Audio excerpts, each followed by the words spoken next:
কাকে কাকে ভোট দিবেন মনে হচ্ছে বলেন তো? আমরা জামাতকে ভোট দিয়েছি। কাকে কাকে? জামাতকে ভোট দিই। জামাতকে দিবেন? আসসালামু আলাইকুম ভাইয়া।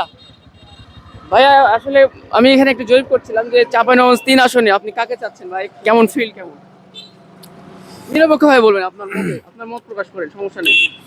যেহেতু ন্যায় ইনসাফের প্রতীক দাঁড়িপাল্লা, তারা যেহেতু ভালো কাজ করছে সামাজিকভাবে, সে অনুযায়ী আমরা দাঁড়িপাল্লা কিছু। আরেকজন ভাইকে পেয়েছি। ভাইয়া একটু হেলমেটটা খোলা যায়, খুলেন। হেলমেটটা খুলেন ভাইয়া। ভাইয়া আসসালামু আলাইকুম, ভালো আছেন? ওয়ালাইকুম আসসালাম। আসলে ভাই আমি জরিপ করছিলাম যে চাঁপাইনবাবগঞ্জ ৩-এ হারুন এমপি আছেন এবং জামাত ইসলামের বুলবুল চাচা আছেন। তো ওনাদের মধ্যে আপনি কাকে চুজ করেন বা আপনার মতে কাকে কোন ফিল্ডটা বেশি ভালো? বিষয় হচ্ছে যেটা দেখা যাচ্ছে যে এখন বুলবুল ভাইয়ের এই মার্কেটটা ভালো আছে। এখন বাকিটা আল্লাহর উপরে, আল্লাহ যাকে চয়েস করে রাখছে হয়তো সেই। তো আপনার মতে হচ্ছে আপনি কাকে ভোট দিতে যাচ্ছেন বা আপনার মত কি বলছে?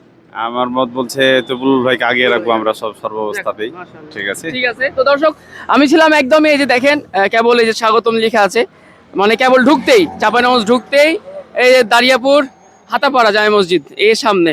কাকে কাকে ভোট দিবেন মনে হচ্ছে বলেন তো? আমরা জামাতকে ভোট দিয়েছি। কাকে কাকে? জামাতকে ভোট দিই। জামাতকে দিবেন? কি আইসেছে আমি তখন থেকে জামাতকে ভোট দিই, যেটা আমার খোলা হুকুম কথা। আমি আসলে এটা নিরপেক্ষ একটা জরিপ করার চেষ্টা করেছিলাম, আপনাদের সামনে তুলে ধরলাম। আমার এরকম আরো কিছু ভিডিও আসবে, হয়তো নিরপেক্ষতার মাধ্যমে আমি সবকিছু জানাবো ইনশাল্লাহ। ধন্যবাদ, আসসালামু আলাইকুম।